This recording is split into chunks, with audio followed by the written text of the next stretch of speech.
this swooping fucking hair. Welcome to Nerds Who Get Laid. Sometimes. We are here, all 5 of us, and we are roaring to go. I got Gurgle meow. got Ray, Mike, spitting up all over the place. Chuck is like having a baby in the room. He's constantly just laughing inappropriately, spitting up all over the place. I wonder how much beer Chuck has actually ever wasted his around animals on his clothing like birds. No, I don't have those pants. And he forgot his hat too. Yeah. On top of everything else. I took it off. No, his windshield was crushed, so he had to Ace Ventura drive all the way here, and his hat fell off. Blew off, sir. I like that Chuck gets so defensive about bird pants. Like, really? There's not too many people that you bring up like, oh, I bet you wear bird pants, and they don't, get so angry. I don't wear those anymore. Maybe they're sentimental to him, and every time we say, hey, your bird pants are stupid, he's like, but they mean so much to me, these pants that I wear every single day. Well, he did commission me to make a wooden case for them to display them on his wall. Were they pant shaped or bird shaped? Bird shaped. I did think that they might have some value to you, and that maybe they were given to you by a relative. And then I remembered I don't fucking care. I know. Maybe some semen mental value. Yes. So, guys, Ray went to war. Yeah. Ooh, I did. There was dead bodies. More dead bodies than are in Chuck's freezer right now. Black and yellow, black and yellow. Just sprinkle. Give us a quick recap, sir, of what you've been dealing with. I don't remember if I mentioned this on the podcast last week, but me and TJ went to, and Mike came later and all. We went to the comic book convention last week, and the night before Saturday, I was loading up my truck. I was loading up the Jeep, getting all the comic book boxes in there, and so I have the doors open, and I'm just figuring it out because I've got a shitload of comics put in here. How am I going to get this stuff in here? All of a sudden, on my stomach, on my gut, I just feel the worst pain I've ever felt in my life, and I just start screaming, "Fuck! Fuck! What the fuck?" And I something bit me. I immediately think because we had bees in the house for a little bit, in the outside of the house. Oh yeah. So I was like, "Fuck! There's the bees are back." So I ran inside because I could. Pissed. Yeah, I like the fact that you said the bees are back. The bees are back. This is your house is such a fucking shit show of horror. Yeah, or not we have bees again. It's the bees are back. Yeah. They're coming back for vengeance. It's the same bees. That's exactly what it felt like. That's exactly what I thought it was. Ooh. Because they were in one of our columns outside, and we had to have a bee person come over and drill into the column and vacuum the shit out. It was giant. Yeah. It's a giant bee person. He's like, come with me, little one. You had to pay him in honey. Yeah. But so I'm like, what the fuck's going on? I run inside, I slam the door, and Allison had heard me outside. She was just sitting inside chilling, watching YouTube videos or something, probably watching challenge reruns. Ray's cussing in the front yard again. Yeah, it's normal. Probably some kids I ran come in his and yard. she's like, what is going on? And I'm still yelling, fuck, what the fuck? And she's like he knows. He knows. And she's like, whatever it is, it's still on you. So I rip my shirt off. And she runs to the bedroom, jumps on the bed, and it's go time. And so I into the front yard, ripping your shirt off, and just screaming, "Fuck!" You weren't yelling "fuck." You were demanding sex. She's like, "Fuck!" The Viagra's kicked in. So once a decade thing, I gotta take advantage. So I run in and she whatever. We still don't know what it is because they're really fucking fast. And there's 2 of them in the house, and I get my shirt off, and I've been bit by 7 times. So this fucking sucked. So I went outside. I got some poison and I had some poison, some wasp poison and all. And I went outside and I looked around, tried to find where they were, and sprayed them and killed those motherfuckers because there were still 5 or so around the light out front. So Sunday comes, we go do the comic book convention. We come back, we do the podcast, and we usually chill outside and just chit chat for a while. TJ was finishing up a beer on the porch, and all of a sudden he's like, "What the fuck?"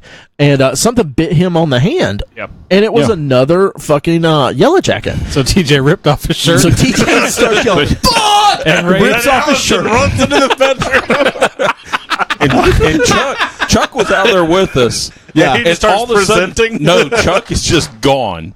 Like within a second. I'm like, nope, I can't be here. I gotta go. I have never seen that TJ Ford to be Ranger. stung to death. Yeah, Speeding away, crying. He maxed out that 0 to 45.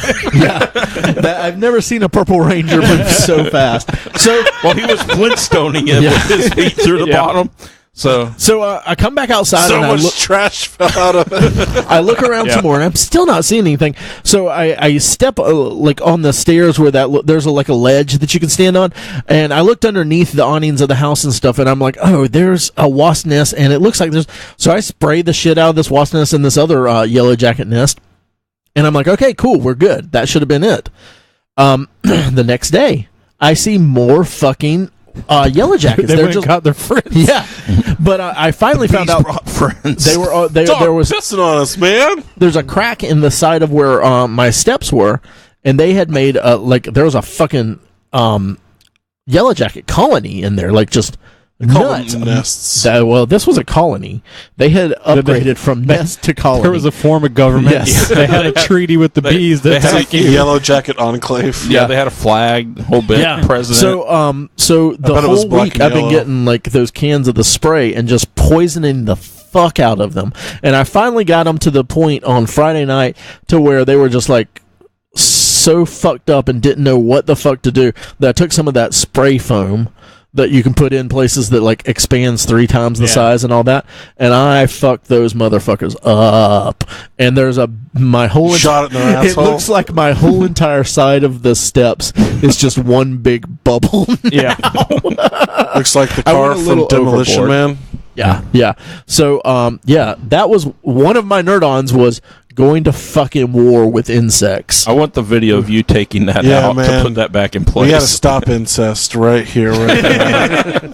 Ray went to war on it. All I can think is now, in a million years, when this house is 1,000 feet underground and aliens are renovating, they'll find all this colony of bees. They're all super fucking pissed off and evolved.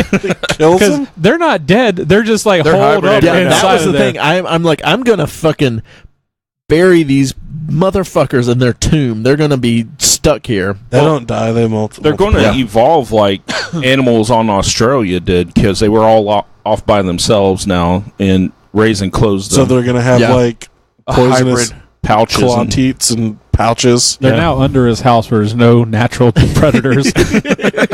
if you're really quiet in the middle of the night of Ray's house, it buzzes. Well, that's from the spirits, though. I was sleeping on a bed, and I thought it was one of those vibrating beds, and I just realized it was all the bees that are around. Oh, you were on the bee bed. Yeah, I was on the bee bed. It's actually just a bed made of bees with a comforter over it. Yeah. Very painful. Yeah, it smells like honey though, so it's give and take. Very sticky. Yeah, get what you can take. Yeah, if you're hungry, you just suck through the sheets. That's what she said. All right, guys, let's go on to our nerd on.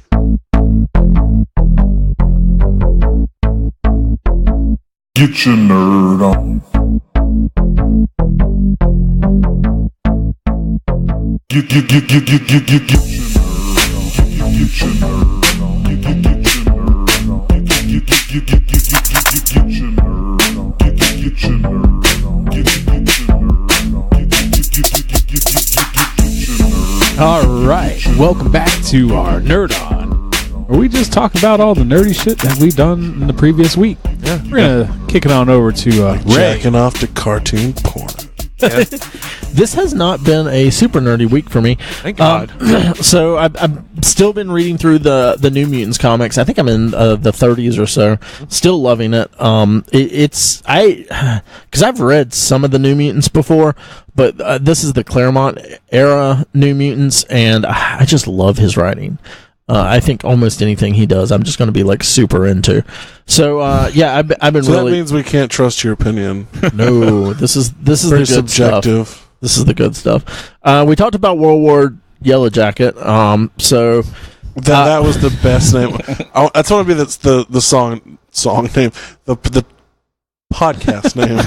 World War Yellow Jacket. World War Yellow Jacket. All right, and we finished up season 2 of Riverdale, which nice. It's I've talked about it 1,000 times. It's still a very noir teen drama, but I feel like it's not as teeny bopper as some of the teen shows. It's a little more adult. Find teeny bopper, Ray. I'm just curious. Teeny bopper. I would say teeny bopper would be more like a Saved by the Bell, like something that's a little less serious. Maybe deals with more, no, it's like a young issues. It's a very young adult type show. You know, Dawson's Creek. Or I would say Party of Five. I've many times said that it's more like Dawson's Creek meets driver's license, pregnancy scare, stuff like that. No, like that's the thing. A lot of it should be. That's what it should be.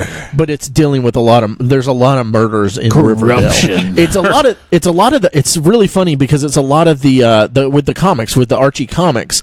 Over the last 10 years or so, they've rebranded what it is, and they still have the like cheesy, everyone's just hanging out drinking milkshakes and playing football stuff, but they also have stuff like Predator coming to Riverdale and Punisher coming to, stuff like that. That's a lot darker. As I recall, he was a chaperone at the high school dance. Yeah. But this is the much, much darker version of Archie. So, I really enjoy it. It's a CW show, and to me, the production of it does not feel like the Arrowverse stuff. That stuff comes off as pretty corny sometimes, and sometimes it works because Flash. We've talked about that a bunch.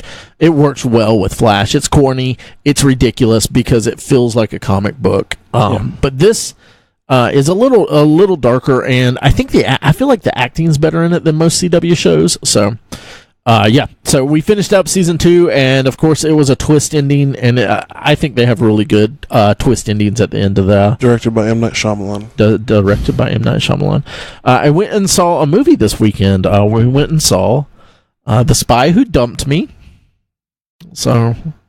I hear that's one of Mila Kunis' better movies. It probably is. Better than like that Black Swan thing or whatever. Was she in that? Was that her? Yeah, she was. Mila Kunis was in Black Swan. Was she really? Yeah, she was the friend that like they started getting romantic. I haven't seen it, so. You Black Swan? Yeah. No, I really need to, and I think I owned it for a while, but it got fucked up. Someone left it at my house or something, but I've never seen it. It was exactly what we went, just to give some reference, we went to see it because it was my mother-in-law's birthday and she wanted to go see like a fun, silly, girly movie. That makes more sense. Which is absolutely what it is. It's exactly what I expected from it. It is not going to win any Oscars. It did have some like chuckling parts that were like pretty funny. Was there a driving scene with the song "Every Day Is a Winding Road"? But there were several driving songs. Did the movie start with it like dum dum dum dum? So no, but here's what I want you got. I wish. We were actually late because we were trying to do some shopping beforehand for some Icelandic stuff for us on our trip. And in the parking lot, we saw TJ and Katie there in the parking lot of the Bass Pro Shop, which I've only been to one other time. Someone backed into us, so we've actually missed the beginning of this great cinematic. Have the worst luck. I absolutely do. What vehicle is the Jeep? Jeep, yeah. Okay. You guys should just stop, just walk. But then we would die because they'd have really messed up that other truck, though. Yeah, it would have fucked that other truck up. Yeah, because in the Jeep that's made completely of plastic, pretty much, it still kind of fucked up that truck. So. Yeah. But that's about it for me. Michael Almanac. Well, I've been playing a lot of Doom. Oh, getting ready? Oh, because of that that thing, Doom that Eternal video that coming you told up, us that to watch. game. Yeah, it's really exciting. So I to carry over my enthusiasm, I decided, like when The Last of Us 2 trailer came out, to play the original game. So I've been having a lot of fun with that. just murdering demons, building up my Praetor suit, a lot of glory kills. I guess I've never played Doom because yeah, I think I said this last week. I always confuse it with Duke Nukem, and there's another one, Wolfenstein. So I think Doom was one I must have completely missed because I asked you the other day, "Is this like the third one?" And you're like, "This is like the fifth one." Wolfenstein originally came out, and one of the guys had some good ideas, and they didn't go with it, so those guys with the good ideas left and made Doom. Oh, okay. Yeah, so that's kind of where that started. So it's not too far off for me to confuse the two. No, they're very similar games. It's just the settings are different. The gameplay is identical. There's even a little portrait in the bottom of the screen where he looks like he's in pain when he gets hurt and things. So both games share that, and the guy I think looks very similar. Mm-hmm. In fact, the guy B.J. Blazkowicz, the protagonist of Wolfenstein, is the great grandfather of the Doomslayer. Oh, really? Yeah, I know, that's pretty cool. That's awesome. Yeah, so there's some cool connections there. But yeah, it's still good. Just chainsawing Hell Knights, blowing imps away with a shotgun, ripping off legs and beating people in the face with their own legs. Just the normal Doom fare. Real question is, did you go back and rewatch the Doom movie? Oh, yeah. I actually watched that not too long ago, maybe 3 or 4 months ago. It was on, and I caught the last half of it. It's still not good. hadn't aged in the last 5 years. But I did enjoy near the end of the movie. There's this really cheesy first-person scene when Carl Urban, who plays John Grim Reaper, takes the mutagen that turns people into quote-unquote demons. It turns him into a superhero nice guy, and it's like breaks zombies' necks and punches holes through people. It's very entertaining. And then The Rock's in it, and Rock gets more movies, but in my opinion, his acting skills are pretty consistent, which is not very good. So it's like watching Rock today. So it's good. I enjoyed the movie. I really enjoyed it. Yeah. Secondly, I hung out a lot with our friends Mike and Lacey McCarthy this weekend. Specifically on Friday, it was just Mike and I at their place, while Lacey and Nathan's wife and one of our friends, Amanda, apparently watched scary movies, quote-unquote scary, killer clowns from outer space. Just take him a nerd on, I guess. Well, I didn't know. I'm sorry. I thought you weren't there because it was supposed to be girls only. Yeah, I was there. While I hung out with Mike McCarthy. Anyway, so me and Mike McCarthy hung out, and we watched something on Laserdisc. We watched my third or fourth Cronenberg movie, Videodrome. Oh, wow. Starring James Woods. It's a very strange movie. James Woods' stomach becomes a VCR. Oh, of course. Very Cronenberg. Yeah, it was a very strange movie, but I enjoyed it. I'm glad that I could say I seen it. Had you not seen it before? No, I've never seen it before. So my Cronenberg list extends to Eastern Promises, A History of Violence, The Fly. I love The Flies, and maybe something else. I can't remember. He did something else, but did he do both The Fly and The Fly 2? No, he didn't do The Fly 2. I don't believe. Mm-mm. It's I don't always recognize him as a like. I remember him as a director when his films come up, but he's not the first one to pop into my head. And we did one of our questions of the week was who's your favorite director, and I was surprised how many people said David Cronenberg, and it reminded me like all the stuff I've seen from him is really good, but I've never like searched out his films. Well, in the earlier, I think 70s, his movies were a little more esoteric, a little more abstract. Yeah. This one definitely was. It had a lot of I guess when this movie came out, VCRs and TVs and everything were really popular, and I guess the whole idea of it was, at the time, people were saying, TV's ruining, America or whatever, and I guess it was a symbol of, how this technology could potentially ruin us or be the damnation of humanity or whatever. So it was something kind of related to that. And I guess it was one of his first movies as well, in a genre he started, or was, I wouldn't say start, was a huge purveyor of, called body horror. Yeah. Which is, I guess, similar to, like, The Thing would be considered body horror. It's just, the human body being stretched or altered or mutated beyond its normal limits. So it's very odd, unnerving horror, but that's kind of the point, I guess. Yeah, it's something that feels very much of its time as well when you see his films and horror in relation to horror films.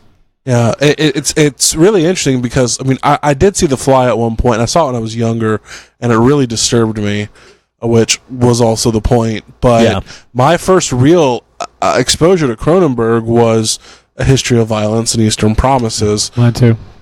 Scanners. Yeah. Scanners. I've seen Scanners. I didn't even realize I've only ever seen Scanners once. But, so I'm kind of being exposed to The Strangers, although both Eastern Promises and History of Violence were very visceral, very violent. Yeah. It was just more realistic violence compared to some of the horror and just high strangeness that goes on in his earlier movies. They're also, I think, mostly Canadian movies as well, so I don't know if they had similar distribution as it would. I'm kind of talking out of my ass. I just don't know. It was something I've never been exposed to.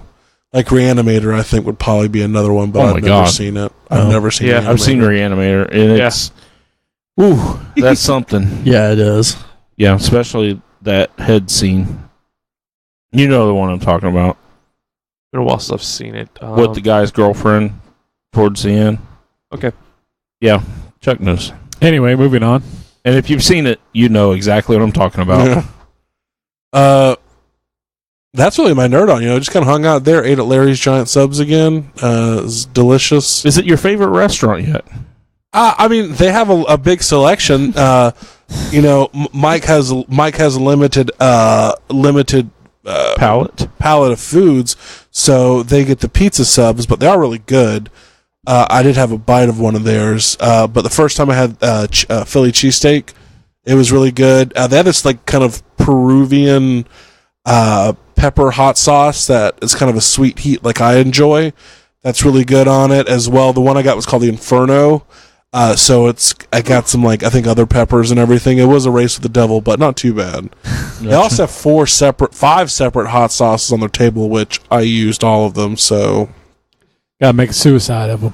Yeah, well, because really you confuse your body so much they don't know what to shit out. So it's kind of like Mr. Burns and the Three Stooges effect. He can't get sick because he's infected by all the same things or all these diseases. And then the second time I got, they have an entire list. I didn't even see the last one of Italian sandwiches. I know this is about food, but it was so fucking good. And I'm a fan of Larry's. It's just I don't want to drive to Jacksonville every time to have it, so I will probably only ever have it when I'm hanging out with them in Jacksonville. But that's fine. I was about to say, we used to have one, but it closed out. It closed down. There's one in Gainesville, but once again, I'm not going to drive all the way. Yeah, it was next to Eckerd and Kmart in that plaza. Yeah. Years ago. All right, okay. Chuck, what's your nerd on? That beer. I was drinking 1 second. Well, Nathan had stated last week that he started reading a new comic series. New comic.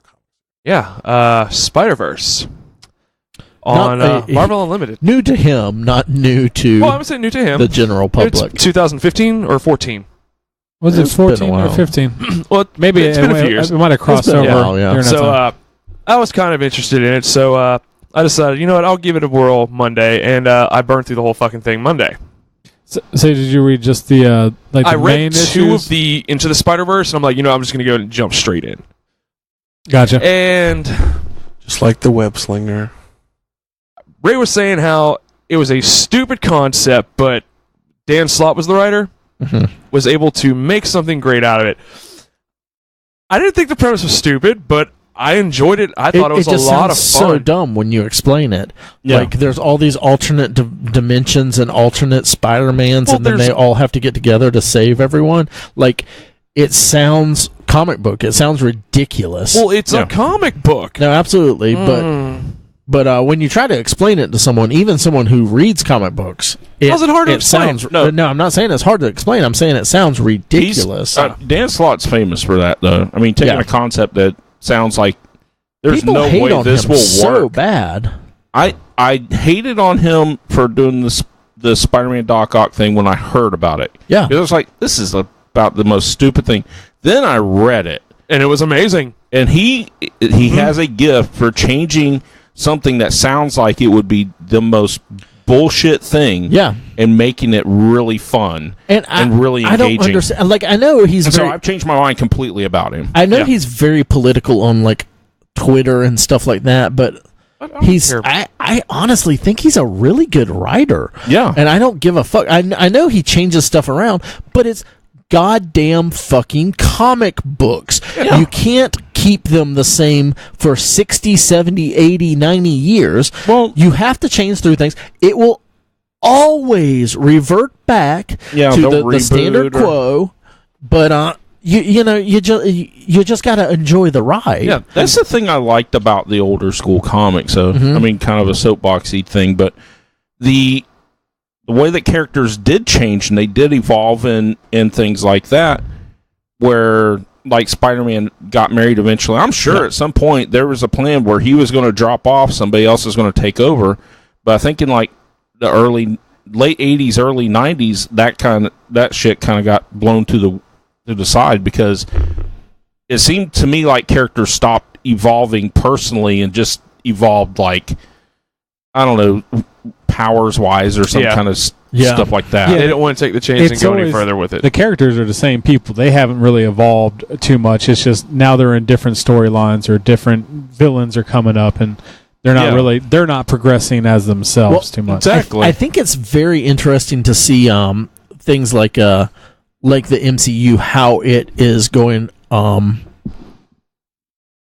it's going to handle itself because a drawn character, you can have fake reasons in your comic book world for Peter Parker to stay under 30 years old for 60 plus years. Yeah. But you can't in movies. So I think that's going to be a very interesting thing to see. How do they actually address that? Do they just move on? Because you also can have hundreds and hundreds and hundreds of characters in a comic book universe, but you can't. You can have dozens and dozens in a movie universe. So are they just going to move on to someone else and try to build up that property and give up on these that they've put billions into already? Or are they going to reboot them and bring them back later as a different character? It's going to be very interesting to see. That's why I'm interested in post-Avengers 4. I think there are some options. I think that taking years off via CG, I think, is shown by the RDJ scene to a lesser extent in Civil War. The scenes with Michelle Pfeiffer and Michael Douglas in Ant-Man 2.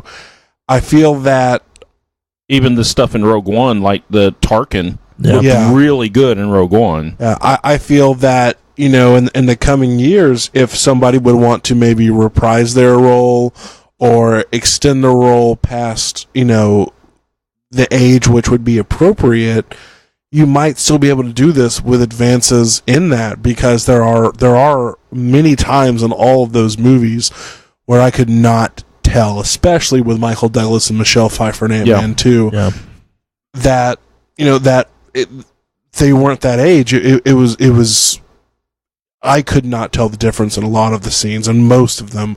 So I think that's a real possibility as well. But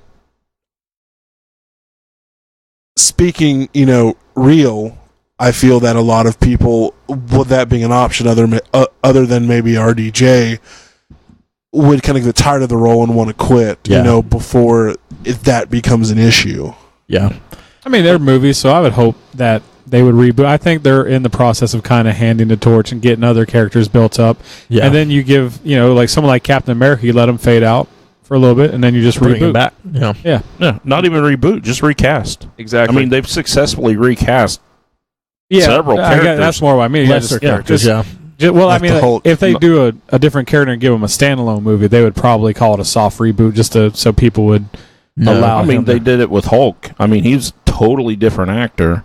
Well, yeah, but between Incredible Hulk and how many Avengers. years was that? Yeah, that was a lot of. It was more than that, wasn't it? It was the same amount. It came out around the same time as Thor and the first Captain America. Yeah. Well, that came out in 2011, but I think that Hulk came out in like 2009, 2010. Okay. Yeah. And that's why I like Spider-Verse. So if you haven't read it, I would highly recommend reading it. But no, one of the cooler things about it was you have Doc Ock as Superior Spider-Man, and as the story progresses, he later comes into conflict with his actions possibly from another universe, and what he decides to fuck shit up and go against plan. So this is a couple of years in the making. This has already been out for a while, so we're going to throw some spoilers. Well, I mean, have you finished it yet, Nathan? No, I haven't finished. This doesn't spoil any of that. Yeah. But the Dr. Octopus Superior Spider-Man that you're... if you've read the Superior Spider-Man, that's where Dr. Octopus takes over Peter Parker's body and becomes Spider-Man because he realizes why Peter does what he does. In the end of that, Peter Parker's mind is still sort of in his It's still brain. in Parker's It's still body. there, and eventually Dr. Octopus gives the body back over to Peter Parker because he's the only one that can save whatever. This is what I thought was really interesting. The Superior Spider-Man in Spider-Verse is from a little bit in the past. Yeah. Before he knows that Peter Parker, that he's given power back to Peter Parker. Yeah. So he still thinks he's quote unquote the Superior Spider-Man. Mm-hmm. And that was a very interesting dynamic to see a villain that has already lost not know that he's lost, and to know that he didn't lose because someone beat him. He lost because he understood that he could not do this thing. So that was a very... There you go. That's a fucking Dan Slott thing that is like pretty fucking deep for something like really kind of simple. And I mean, again, the story is kind of wonky, but still it worked. And Hasbro has also put a lot of work in, because I'm looking at the characters they've had in the Spider-Verse. About 80% of them they've already released, and I'm hoping they do one, because I love the design of Karn. Yeah, you were telling me about this, and I didn't even remember this character. Yeah, he was the one that was. You saw him first hunting down and killing off some of the different Spider-Men in the different universes with the two-pronged pitchfork.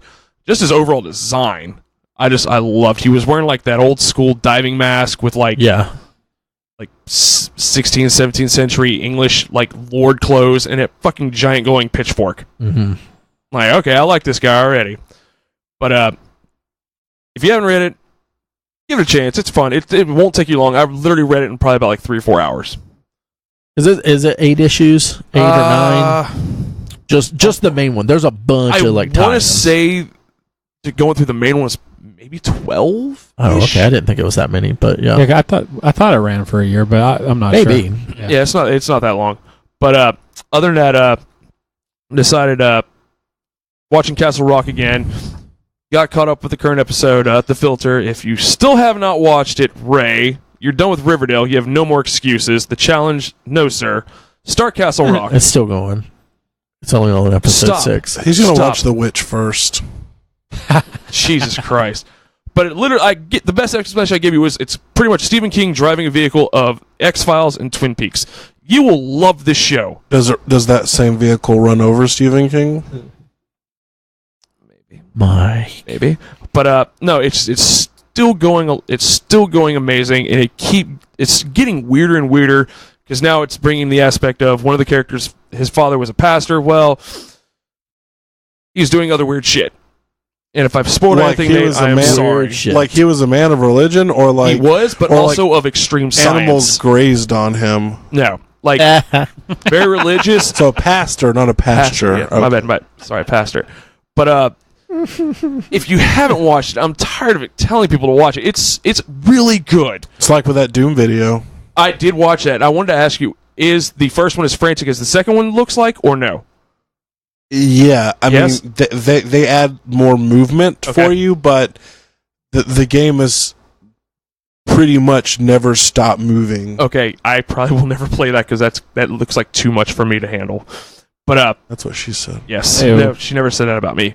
But if you haven't watched Castle Rock, just Correction, fucking Mike. watch it. Correction, she So- has to exist. After that, touche. So after I finished the current episode of Castle Rock, Riche. I decided to hit play on Marvel's Runaways. Oh yeah. Started Wednesday, finished it last night. How did you like it? A little darker than I thought. Really? Overall, yeah. I mean, just some of the aspects to it. Like, you have the ritual sacrifices they're having throughout Yeah. it to revive one character. I was kind of shocked with the sexual innuendos they were going through with two of the characters. Oh, they had sex through a window? What? Pretty much. They were, but I mean, it wasn't like a major network. It was a Hulu show, but still, it's Disney. I'm like, Holy I just imagine No, they're Chuck fucking- watching it the whole time, going, "Oh my word! Oh, yeah, the vapors, the vapors, the humanity!" Yeah, when the good-looking guys with the normal girl, I'm like, what are you doing, man? I was thinking But, more like no pants blanket. Ooh. But the only character I didn't like was the main one, Alex. I'm like, the dude brings nothing to the table. Everyone else has something Well, I they think- can do. I Which think one is he? He's the I think What's I his don't code name? remember him. His Alex is Alex Wilder. yeah. Is he like a straight man? He's like the leader of the group, but I He's haven't supposed to be read super this. intelligent. Yeah, I haven't read this in so long. But no, in the comics he is. But in the show, he's this Who's he dude in the with a comics? laptop. Yeah, everyone else has all these wild powers or like builds things and stuff, and he has nothing so far. Yeah. Again, I read these when they probably soon after they came out, so I haven't read them in a long time, and I on purpose because I watched this and I like sometimes having surprises even though I've read the source material. But yeah, I enjoyed it. It was I thought good. it was fun. And I was pissed at the ending, but at the same time, I'm like, you know what? There's no other way they could have ended it the first season. Yeah, it was a great ending Which is for them the running first away. season. So I was like, is that real? I'm like, you know what? They are the Runaways. Can't be mad Let me about ask, like, how much money do you think they spent on Bon Jovi's "Runaway" song? Like, she's a little runner. Oh, they didn't play it. away. And the CGI. They never played Thank that. God. I was surprised with the CGI with Old Lace. I was really surprised about Old Lace. They saved dozens of dollars. Yeah. Never gonna watch it now. I don't know. Dozens. Maybe they did like a pina colada burger, or some kind of like slight change Did in the they song. do like "Runaway Train on a One-Way"? Like that's how did they do that one? They didn't do I don't any of know. the famous "Runaway" songs. There are like little songs playing in the background. Yeah. I don't know if I noticed What that about one. "And I ran, That was I ran so far away"? But, That might have been there. Gotta get away. Other than that, I was finally able to finish Mr. Mercedes. I have not started Finders Keepers yet. The second in the Bill Hodges trilogy. So what? Stephen King. How'd you like Mr. Mercedes overall? I enjoyed it because even though Stephen King has done other things that are different from his traditional, just straight up creepy horror, I like the crime cat and mouse aspect to this. Yeah. So you finished Finders Keepers. No, I have not finished that. That's the second book. Are you going to do Losers Weepers after that? You're not fucking funny. You know that, bro? Chuck, It you had had to come out. You're Not not a funny. busy week, man. You've watched really has. multiple shows, finished books. Dude, I've comic been late books, to work books. almost every day this week. I've been going to bed like 1, 2 o'clock in the morning. I did nothing. Ray did nothing. Mike did nothing. Fucking Hold nerd on. on as a Hold Chuck on. level. We can be Just call it a chuck on. we can be late for work for comic books and books, but we can't call in to go to beach days or river days with our I'm friends scheduled- or barbecues. in advance. No. I'm scheduled to be there at 8. I normally try to show up by 6:30 to 7:30. When I'm Chuck, showing up at like 8:15, that's late. Just days off without pay is crazy, man. Just rearrange your schedule. But I did enjoy Mr. Mercedes. I thought it was going to continue the Brady Hartsfield thing because he's also mentioned in The Outsiders, correct? Yeah. Yes, But and the outsider, not the The Outsider. outsiders. My bad, Outsider. but apparently it's a completely new story. But I'm gonna go and give that a chance because I already bought it. But it's hard to show. I have yet burping. to start it either. But I am. I think he's a recurring character Hartsfield in the trilogy. Yeah. Okay, because I think that would be good. Hartsfield. Yeah, Honey Boy. That's my best Holly Gibney accent. And other than that, I was able to watch NXT TakeOver Brooklyn 4 last night on the WWE Network. And it was NXT's pay-per-view before SummerSlam. Goddamn. I'm not going to talk much more about it because I think there's a question about it later on, so I'll talk about it then. All right, TJ, what have you been doing? Well, I could tell Katie. I'll keep this short and sweet. Always. Okay. Sorry. Done. One pump chump. But it's a hell of a pump. So, Genetic jackhammer. It's premium, baby. Puts it in and walks into the room. as far as video games, I've been playing Elder Scrolls Skyrim. Ooh. Like Mike said, you see that little teaser trailer for Elder Scrolls 6, and you're like, Todd Howard, you've done it again. I'm going to play this again. So, yeah. I mean, I've played The Last of Us, and I am working on Doom now, so I can't criticize you for replaying a game, even if it is Skyrim, as our friend Jason used to say. Just make sure that you turn the mods on. It's so much more fun. I've tried playing it. I can't. I never beat the whole story on it, and then I never played any of the expansion packs. I mean, to be fair, I never played the expansions on Oblivion either, so... I recommend the Macho Man Randy Savage Dragon mod. Okay. What? I'll look that up when I get to that point. I'll ask you about that later, Mike. Just YouTube, the dragons just look like Macho Man Randy Savage. And when they shout, they go, yeah! You literally hear, you're walking around, you hear in the clouds, ooh. I did like the Chuck Norris Oblivion mods that I saw back in the day. I did not know about that one. You'll have to tell me you can look up them. videos on that too. I will. So I went jack off to him. I started Star Wars Rebels Season 4. Oh, thank I only God. got one episode in. God damn it. Well, I started to watch the second one, and on the PlayStation 4 when you play a Blu-ray in it, and the volume just sounds so low. Yes. You can crank your volume up all the way, and Thrawn talks so quietly in that you can't hear anything he said. I had volume cranked up all the way. I couldn't hear what he was saying. Subtitle it. That's what I always do. Yeah. Hooking them I've started doing that because of you, Ray. It helps. Hooking them booms up to your TV. So I had to stop, and I'm going to watch it back in the room and stuff like that instead of in the living room. So I got to get back on that. Went and got the Hot Toys Joker Arkham Prisoner version. This is a Jared Leto version of Joker. Oh. Okay, yeah. I saw the pictures you posted. You said Arkham Knight. I was like, what? Yeah, it's a surprisingly photogenic figure. I wasn't expecting that because he has two hands with him. There's no extra accessories, and he's in a straight jacket, and he comes with a chair and a background. That's it. Just the angles you can get off of with that chair. You can get a Michelle Pfeiffer figure and do some Dangerous Mind shots.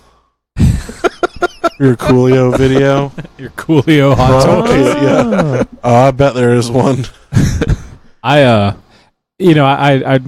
not the biggest fan of the Jared Leto Joker, but I will say that figure, even when he originally came out, did look pretty good. Like, all the pictures always look pretty fantastic. Yeah, that is a figure with a really well-done head sculpt. Yeah. I don't know if it's just Jared Leto's face in particular, or if it was just the sculptor, but they did a really good job capturing his features, despite how I feel about the figure. I really think with the Jokers, because of the painted face, it allows you kind of to believe it more, where it's not, you're not looking at skin tones and stuff. I was thinking that too, because that Jack Nicholson Joker is still one of the best looking figures that I have in my collection. Yondu is amazing as well. And I think a lot of Vision's pretty good. It probably has a lot to do with like I said, different color faces. So you're valley. You're not getting that uncanny valley with it or something. Yeah, it's more believable with the fantastic makeup or color. Yes. Okay. And then last but not least, Katie and I went to Gainesville to Brown Coat Comics. Is that what the official name is? I just call it Brown Coat when I'm down there. But they're in the old mall plaza if you're down in Gainesville locally. Should have called it Big Brown Comic Town. For real? That's Ray's got the copyright on that. Thank you. It's next to the abandoned Toys R Us building. Mm-hmm. Stock. So we picked up. So we started going through comics, just kind of looking around and stuff. And then Katie's like, "Well, I want to check out some Batman comics and some older ones." So we grabbed a couple out, and we were like, "Okay, well, we'll get this." We're like, "Well, what? How much of a run do you want to do?" And she's like, "Well, let's do. No, well, there's this issue, so we'll add this one to the pile." And so we get up to the counter later with about 80 comics. That'll sounds be like as one would do. Yeah, it sounds like one of my shopping trips. Yeah, that'll be $1. But we're just looking at it. We're going, because you can't really do a whole run of Batman. You can't go. I want to do. There's like every issue. There's almost 1,000 of Detective and Batman. Yeah. So we were talking. We just got a 40 issue run of Batman and Detective because that coincided with the same times.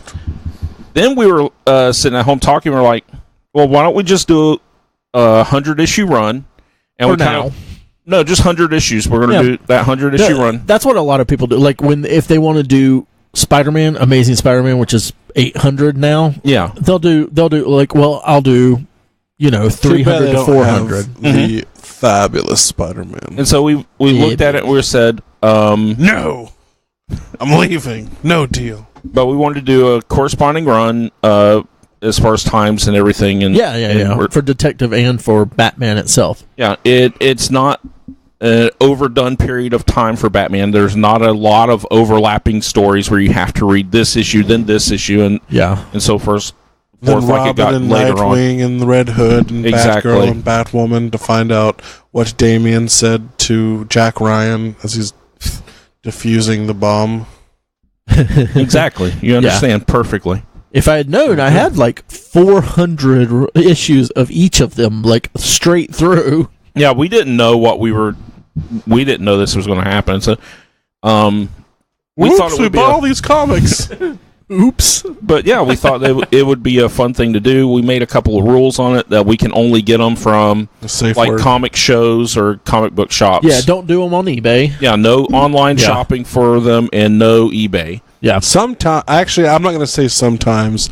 If I can easily get it in person, I prefer the hunt over the internet. Yes. Well, and that's part of the thing. There are some things, when I finally... If I ever get to finally get my giant size X-Men, I would rather get it in person, but that might be one I get online. Yeah. Other ones, especially the one because I'm doing the West Coast Avengers. I could easily go online and buy the last 2 or 3 that I need. I just needed the red foil cover. It might only be one. There might be another one from the semantics, Chuck. Whatever. Yeah, no, whatever. I thought he said he was missing just one. There might be a couple. I'm just saying, Sorry. if I have a Irrelevant to the couple left podcast. from a series, especially if they're not key issues, Yeah. I love to try to find them somewhere. And in this 100 issue run that we've chosen on each title, Detective and on Batman, there's only maybe 6 comics that should be over $20 in that whole run. Yeah. Nice. So it's a nice cheap run, and it's kind of a fun run to have on there too, because it's at mid 80s to early 90s. You go all the way from what? You go from the reboot from after Crisis all the way through Nightfall when Bane breaks Batman's back. Batman's back. I have that issue. It's one of the only Batman comics I have. So you go all the way through that run with what we're going with. Nice. Yeah, so it'll be a fun thing to do, and it's something we can do together at cons and stuff instead of looking for random shit. We can go and have a good time. Have a thing that you're actually looking for. Goal. Yeah. But like you were saying about the giant size X-Men, I understand. One of my goals is to go to a convention or something and then buy a hot toy at a con or something like that. Yeah. Yeah. So yeah, I got you. Needs to be a Hot Toys con here in Gainesville. God, can you imagine how much? It would just be TJ and Mike buying them all up. No. Selling. Is that it for your Nerd On? Yeah, I'm done. All Bring right. 2 or 3 for trades and 300 cash and see what you can So, get. guys, I watched a few movies and I did a couple other things. Let's go to the news. Were any of them as good as The Spy Who Dumped Me? What'd you watch? No, apparently not. Or the Meg. So Friday I watched Killer Clowns from Outer Space, as Mike spoiled. He chucked it up on me. I forgot about that. I didn't think you were a part of it because it's supposed to be girls only. No, but it's it was okay. our Halloween Horror Nights. Every year, no one but a key group of our friends will actually go to Halloween Horror Nights with us. So, I would go if I didn't have an Iceland trip already. and we try to watch as many of the movies that are going to be related to the haunted houses, because especially most of the people we're going with have never actually watched Killer Clowns from Outer Space. Have you ever seen it, sir? Yeah, absolutely. I grew up on that movie. Just checking. That it was actually one of those movies that I had a soft spot because it Hold was on just a second. Was Chuck just checking your nerd card? No, I was asking. guess so. I mean, it sounded like No, it. because I remember hearing somebody had not seen it. I haven't seen it. I won't watch That's it who it on was. principle. Okay, so I knew there was someone who hadn't seen it. I didn't know it was a bitch, but I knew somebody had not seen What it an yet. odd principle. Which, Yeah, I know, which right? principle is this, right? Yeah. When I used to play in bands, there was an annoying kid that was like God. 18 in the band, and he would, because they had Killer Clowns from Outer Space at the Blockbuster here, and he would always fucking try to get us to watch it. And he had never seen it. And it was just really annoying. So I was like, I told him one day, I will not rent that. I will never watch that movie because of you. And to this day, I have kept my word. It's not I've that never hard. watched it. It's not that hard of a word to keep. No, I know. But I felt like it was a worthy one to keep. it's a I appreciate this, Ray. a very Thank you. cheesy, I knew you very dumb '80s movie. It's definitely a comedy.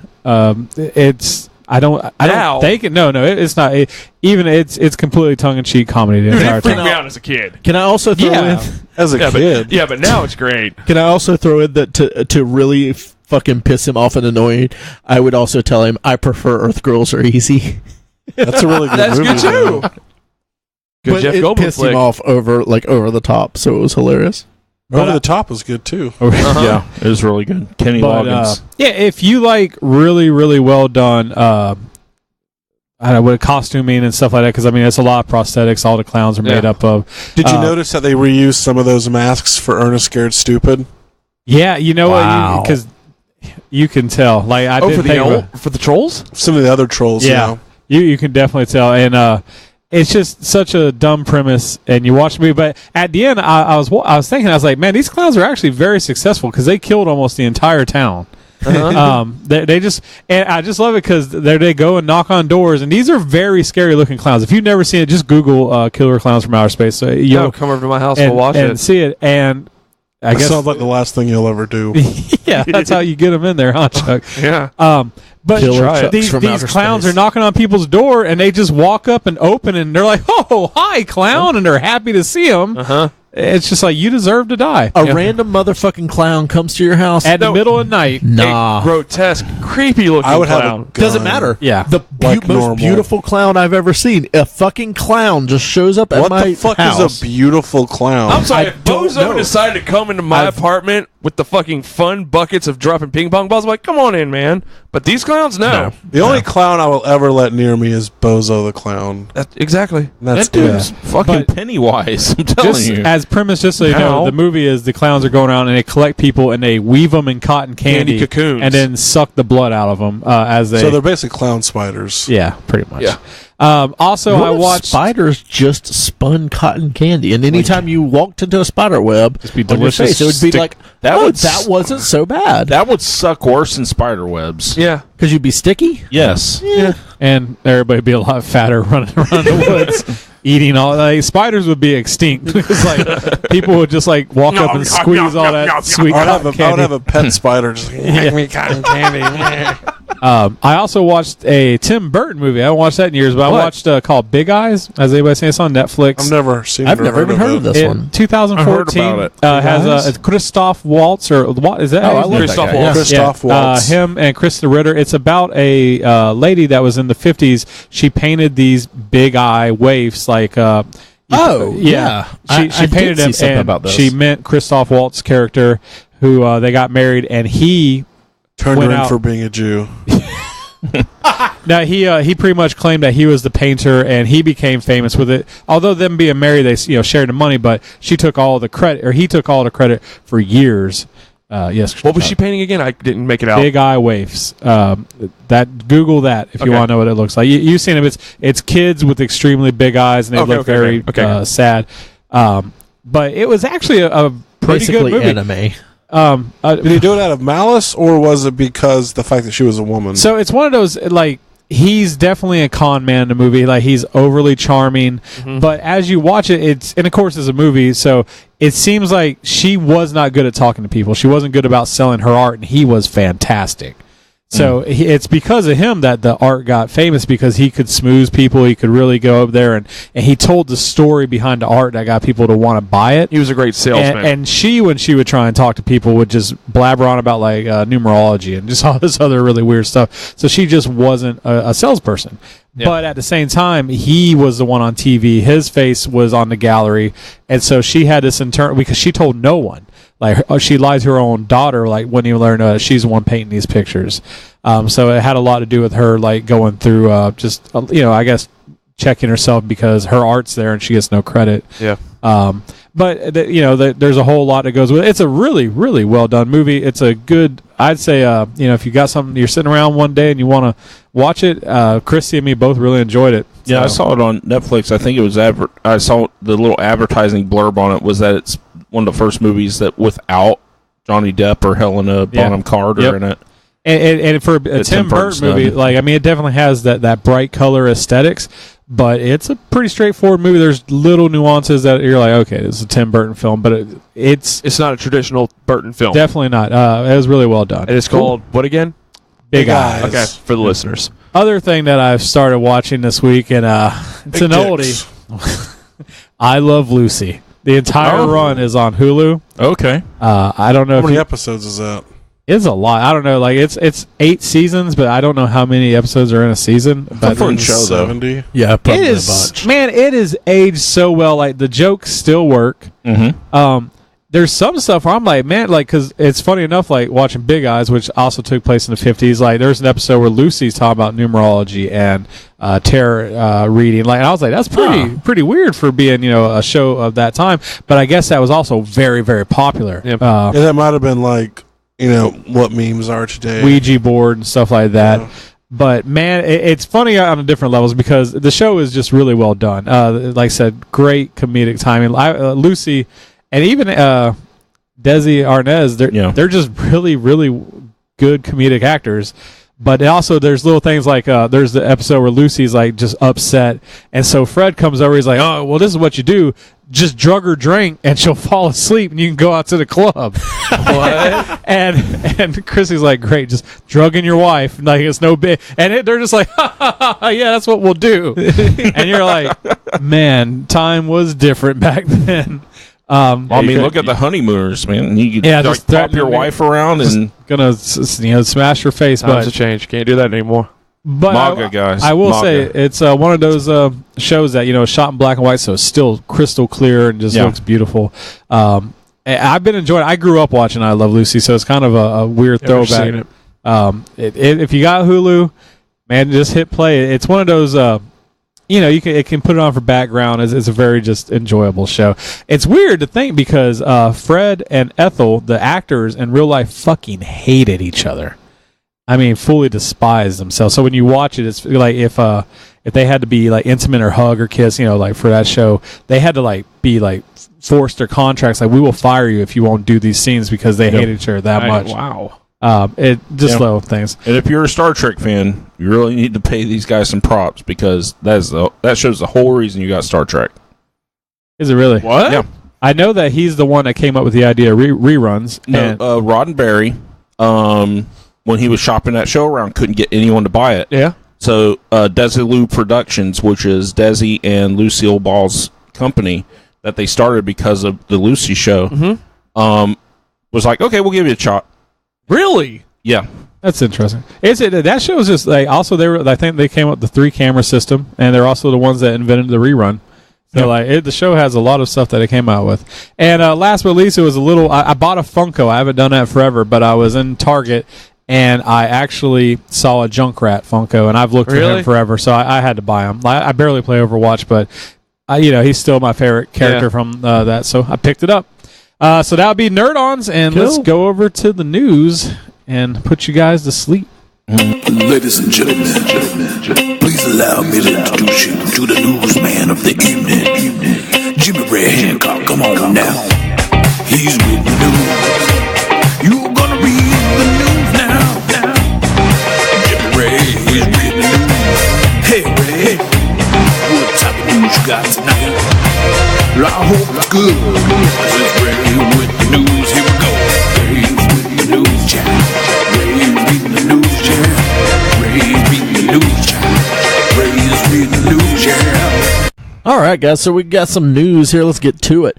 Fox has pulled the license for Buffy and Firefly from Dark Horse Comics. So I saw that the other day. Yeah, so Dark Horse has been doing they originally did I think it was season 8, that was another season of Buffy. They had done some comics before that were like kind of going hand in hand with the show before it ended. Yeah. But now Fox has pulled the license from it for that and Firefly. They haven't done a ton of they've done a lot of miniseries for Firefly.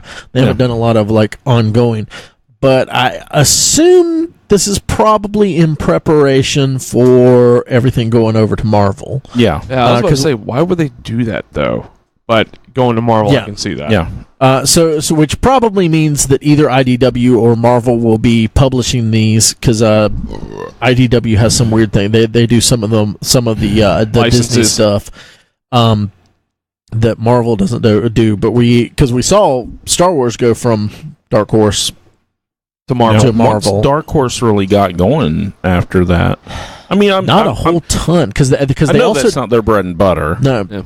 Because they also, I believe they had the Alien and Predator as well, but which they lose that. Yeah, so those will probably be gone. I don't really know a whole lot. I guess aren't they Hellboy?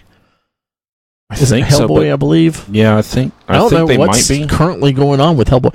I honestly have never really gotten into Hellboy, so I don't know. I hated the art, so I would never even give it. Oh, really? Yeah. Okay. I didn't really get into Dark Horse anyway because our comic shops were always hit or miss around here anyway, and Dark Horse was one of those that you really couldn't get at a newsstand. Yeah. And a lot of the stuff that they did do was the stuff like the Alien and the Predator stuff, or the cool shit. They got the Incredibles. I pulled them up. Just you pulled quick. them up? Oh, thank you. Halo, Hellboy, Terminator, which let's see, nothing else that really sticks out to me on their kind of top ones that are popping over there. Yeah. So that'll be interesting because Dark Horse kind of does a pretty good job at the stuff that they do. We the Happy Few. I've heard of that one. Yeah, that's Blood Man and Chronic. I don't think so. I mean, God of War. Looks like they have a few. Maybe they do a lot of licensed stuff. Yeah, that makes more sense. Yeah. So that's interesting to see that that's already starting to happen because, like I said, this will probably mean that some of the stuff will go over to Marvel or IDW. Yep. But it's also sad to see because Dark Horse has done. They were doing an excellent job with all of the Star Wars stuff, and Marvel got a hold of it and they have done a really good job with it. I have to say, I'm not disappointed with what Marvel has done with the Star Wars. I was disappointed lines. when I found out about it because I was in the middle of some of that Star Wars stuff that was going on then, and they had just put out that the Star Wars based on George Lucas's original script, which was really interesting. But after it's bad for Dark Horse, but if Marvel is going to use the properties for Buffy. If it's this is Buffy and this is Firefly.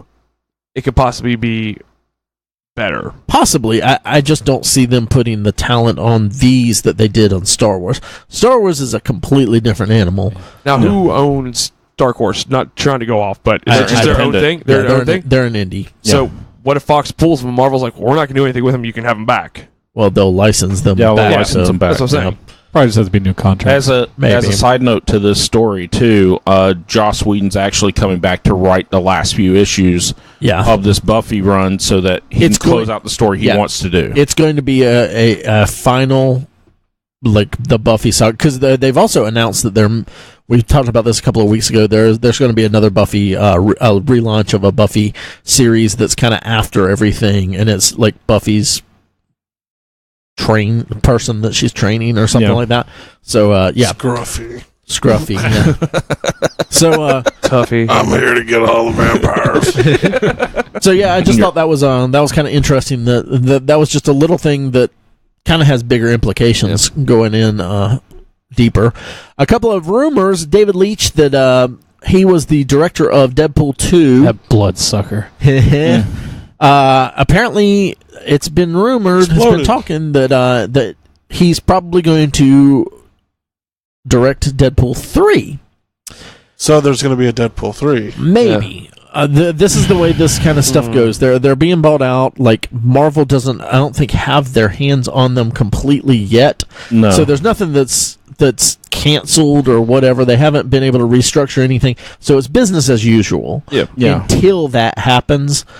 He's going to direct a third one if that goes through. Yeah. If not, Marvel could redo the whole thing. Side note, though, if it actually goes into production before the merger, I think they've got to complete it. Really? Okay. Or something to that effect. Or they're going to anything. There's a no that's take backsies clause. Well, it'd probably be like if they try to cancel it. That you could imagine that there's contracts, things. Yeah. So it would be way too expensive to cancel it. exactly like the New Mutants, and that's part of the story that was in the New Mutants and Dark Phoenix being shelved. They can't technically do that with this purchase because there's those, like Nate said, there's those contracts and everything they probably have to follow.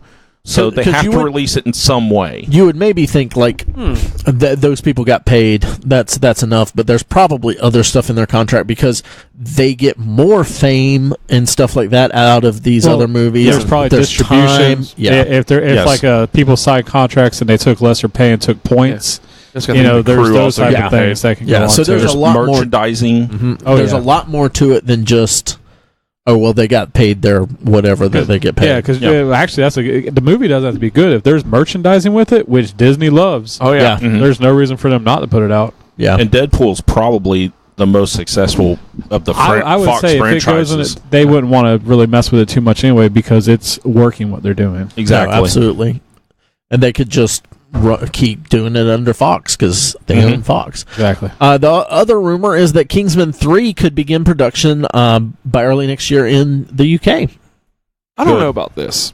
I'm hoping that, and I finally watched Kingsman 2, and I didn't really like it that much. You didn't see it in theaters with us? No, I didn't see it in the theater. I thought you did. I thought it was okay. Yeah, I'll give it that. It felt like a better idea than an execution. It was like, hey, these would be some cool scenes, but it just didn't have the same magic in the bottle as the first one did. But I was reading something, and someone made a good point. They're like, well, look at a kind of James Bond, a counterpoint, like how the first James Bond, or no, Mission Impossible. I'm sorry, first Mission Impossible was amazing. Second one was kind of shit, but then later on they really got together and made good movies. I was like, well, maybe they can make it better and get a better cohesive story. Yeah. My favorite rumor, and it is completely rumor, but it's like have someone like The Rock play the villain because he has that perfect. Like he's been a good guy for so long now to have him be a heel, but still be that positive, motivate. The guy that you love, but just killing everybody. I kind of like Julianne Moore's villain in that. I thought she was kind of fun. The movie just wasn't like the first one, but was so.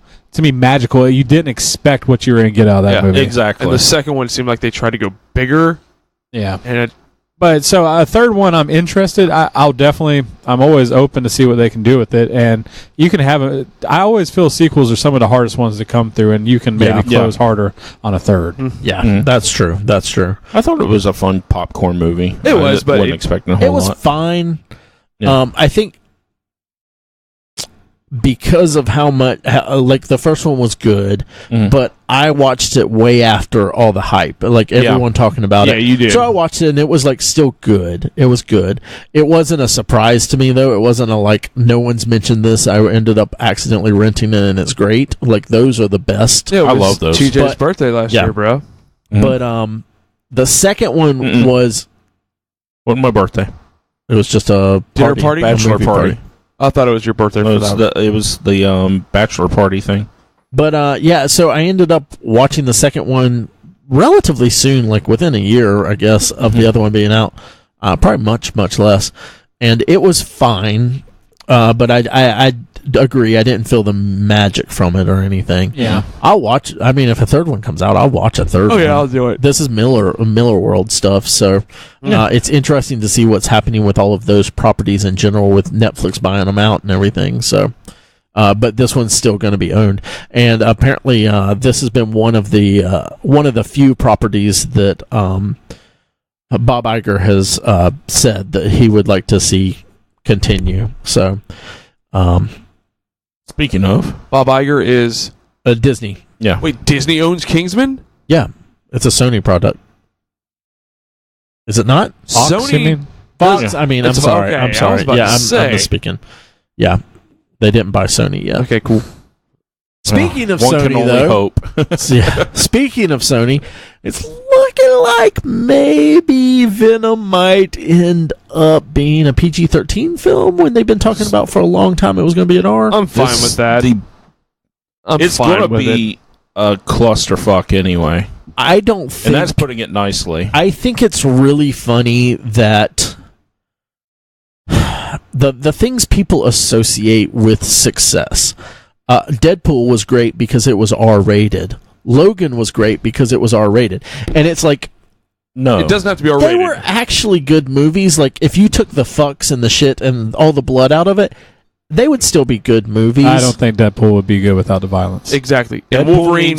Deadpool needs the violence and the mouth. Wolverine, I honestly, for even being an R, or Logan, for being an R movie, it wasn't, to me, I mean, there was some, I guess the violence was what made it. But that's it. But it was...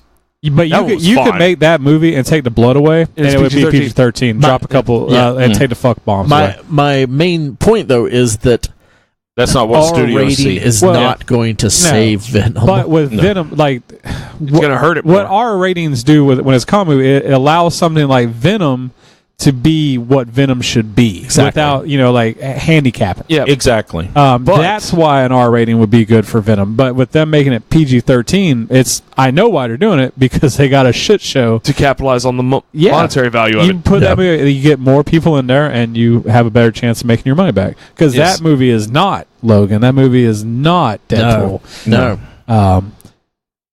Sorry, it's gonna be bad, but I don't think it's gonna be the worst movie of the year. But it's gonna be bad. My hope is it is the worst movie of the year. It won't be. I don't know if my hope is that. I hope it comes close to bankrupting Sony and they have to sell out. Yeah, I would like to actually see a good Venom on screen. But is it needed, though? It's not needed. No, that's why. That's why. Venom is such a classic Spider-Man villain from my childhood.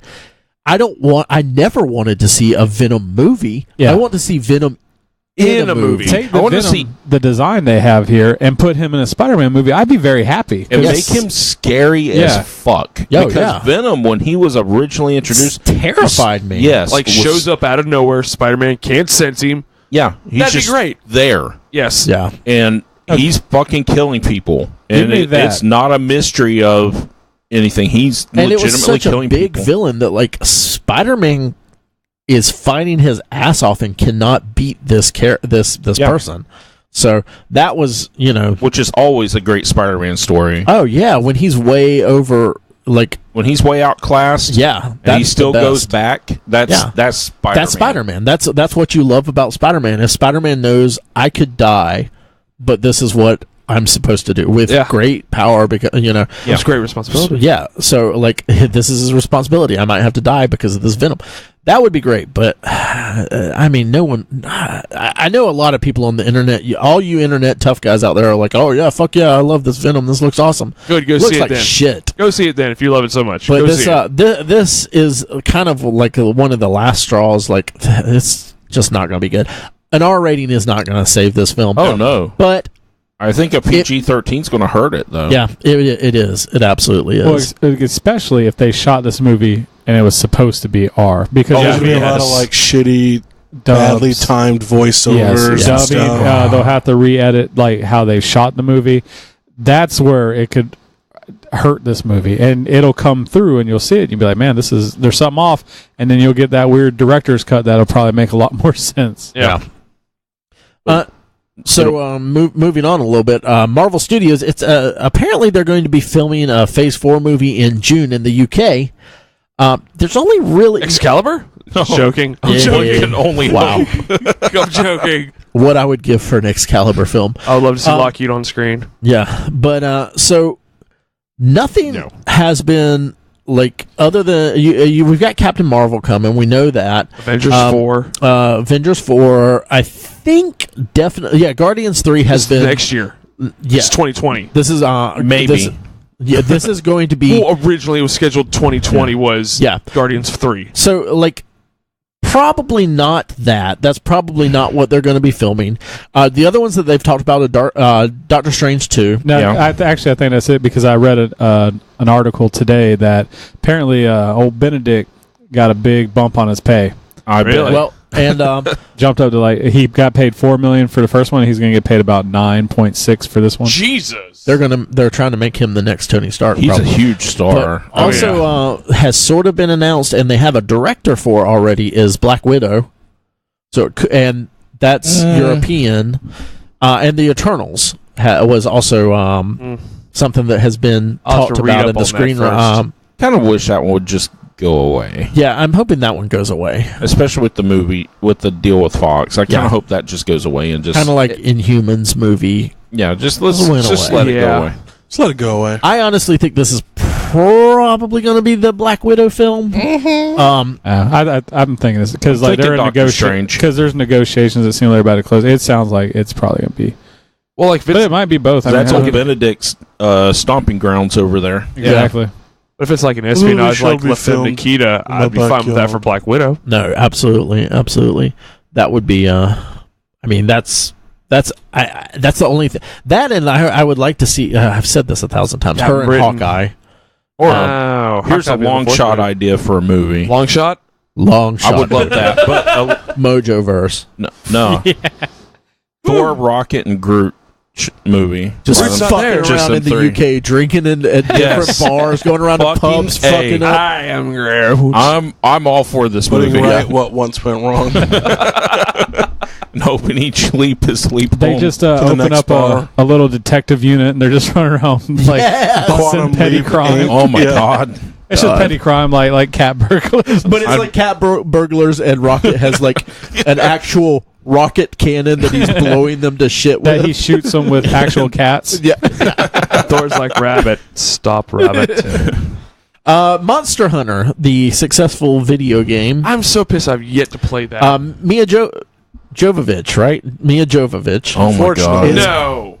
Is going to be in that film that is set to begin shooting in October in South Africa. Are you They're making a fucking movie from Monster Hunter? Yeah. Well, yeah, Resident Evil's done, man. What else are you going to do? Time to turn They this made Resident Evil into 7, didn't they? time to turn this into a 7-movie series of Monster Hunter. The big pull on Monster Hunter is that you put a different CD in the system or something. You play pretty much online with people to take down bigger monsters. I'm thinking of a different one. What's the one I'm thinking of? You're thinking To Catch a Predator with Chris Hansen, where they hunt down share photos online, and track monsters. Yeah, and that's where we met Chuck.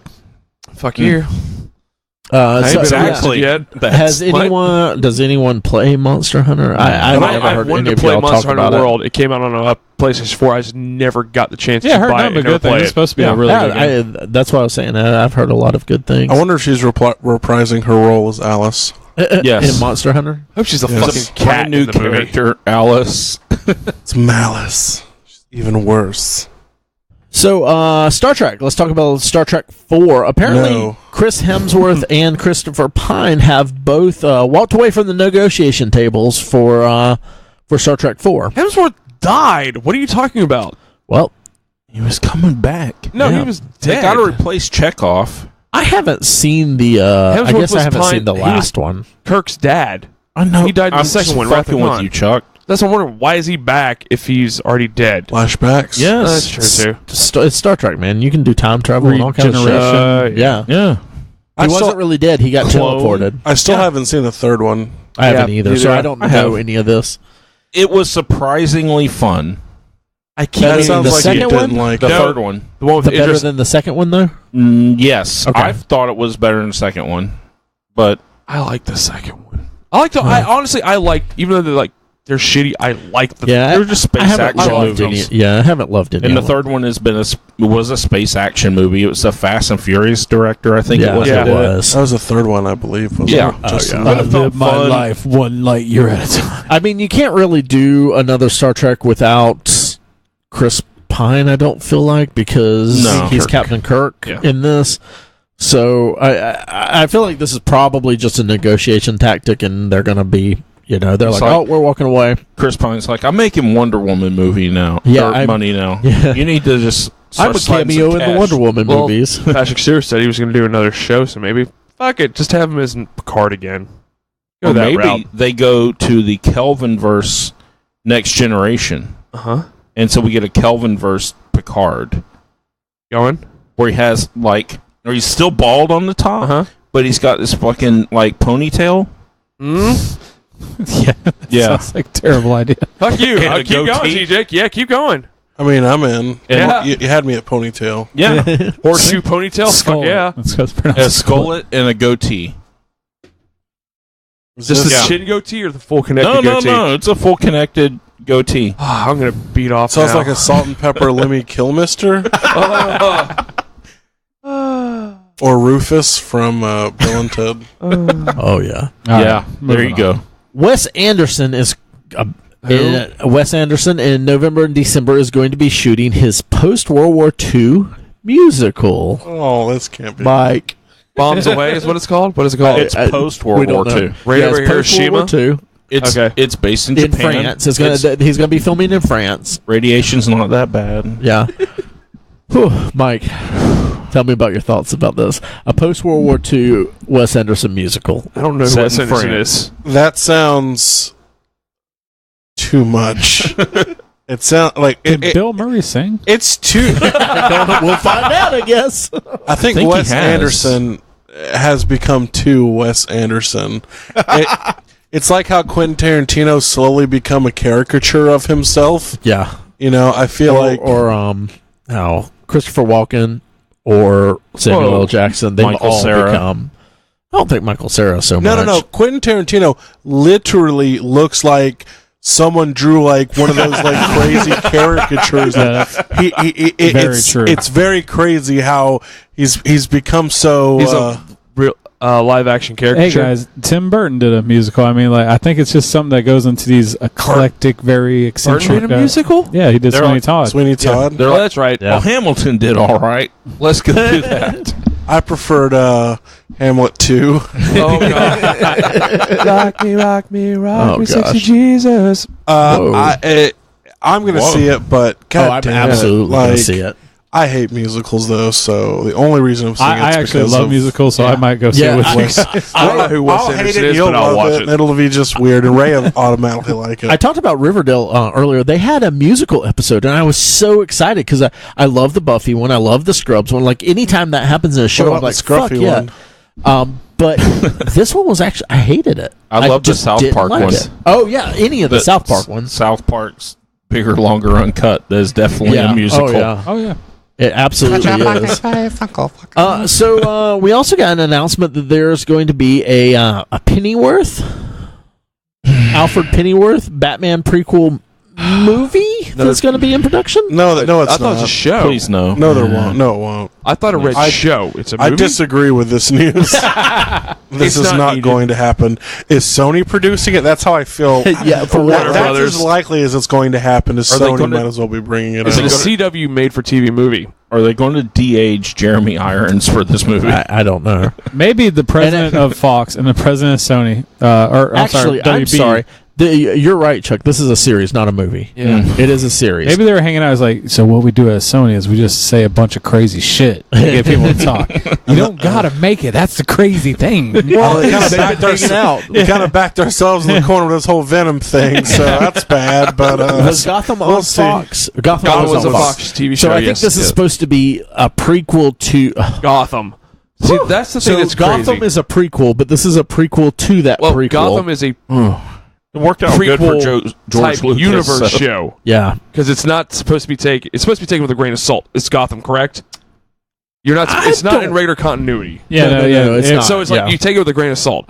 But I know people love Batman, but is really a show about the Butler? And even though he was badass in the Gotham. No, he was badass. He's badass. All Gotham I've watched. Alfred's badass in the comics too. But do you need a show about the Butler? See, I before he's the Butler. I hope it's a prequel where it's him just being a butler for the Waynes. It's not him like in the army. It's just him, just like fucking like, oh, what?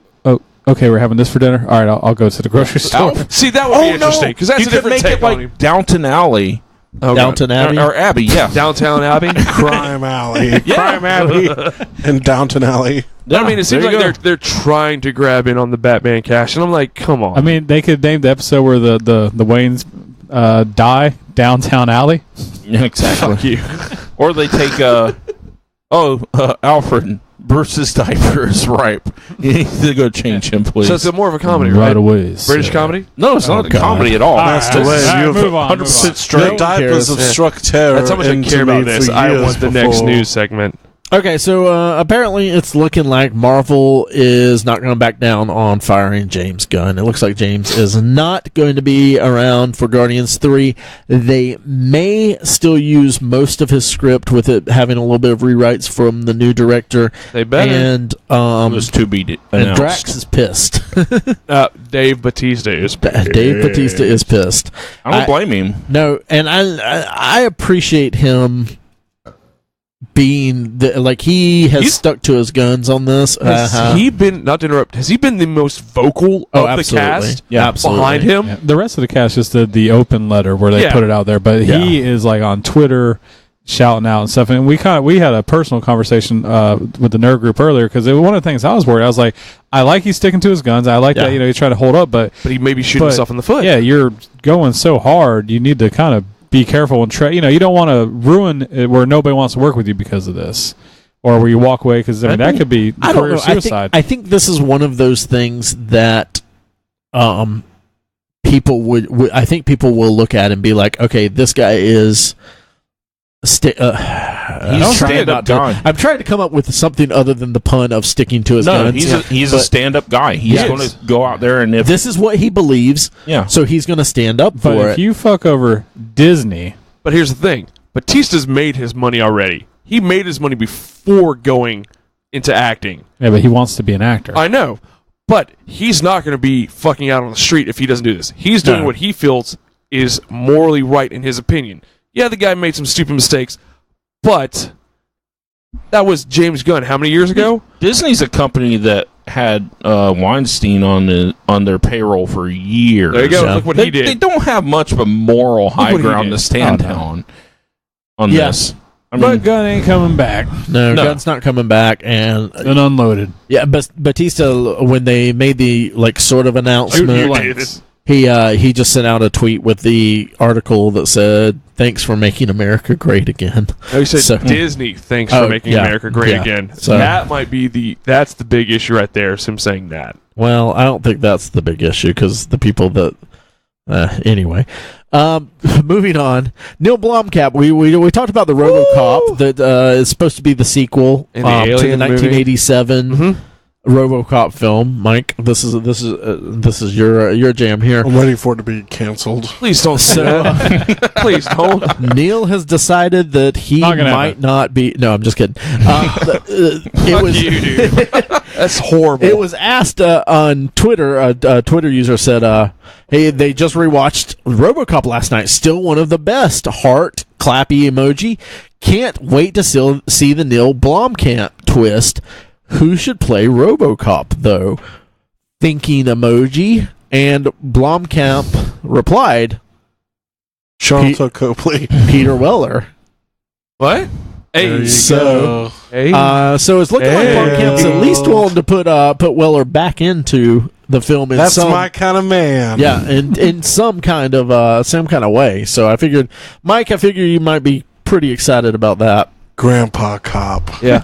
If you come with me, if you want presents. If you could cast somebody as RoboCop Werther's original. besides Weller, who would you go? Josh Brolin. God damn it. Pretty Okay. good. All right. Never mind then. I'll go with Roland. I was going to say Gary Busey.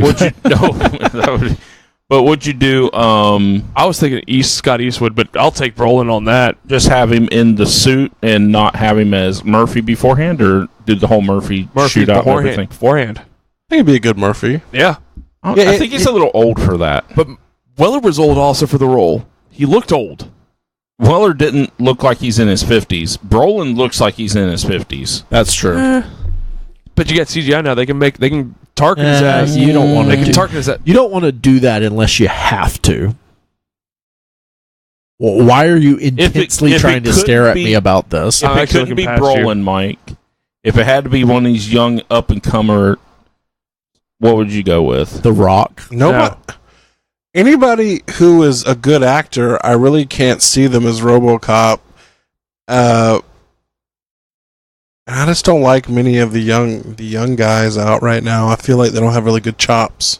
I just wondering because you were the diehard RoboCop guy, and it's a passion for you, so that's why I wanted to know. Let's move on. I'll think about it. Okay. Yeah. Well, that's all for the news. Okay. So we're moving on, and Mike will keep thinking about it, and we'll never know, listeners. No, we'll know very soon. In our hearts. Uh-huh. Yes. All right, we're going to move on to some mailbags. How's that sound? Yeah. Excellent. Yeah.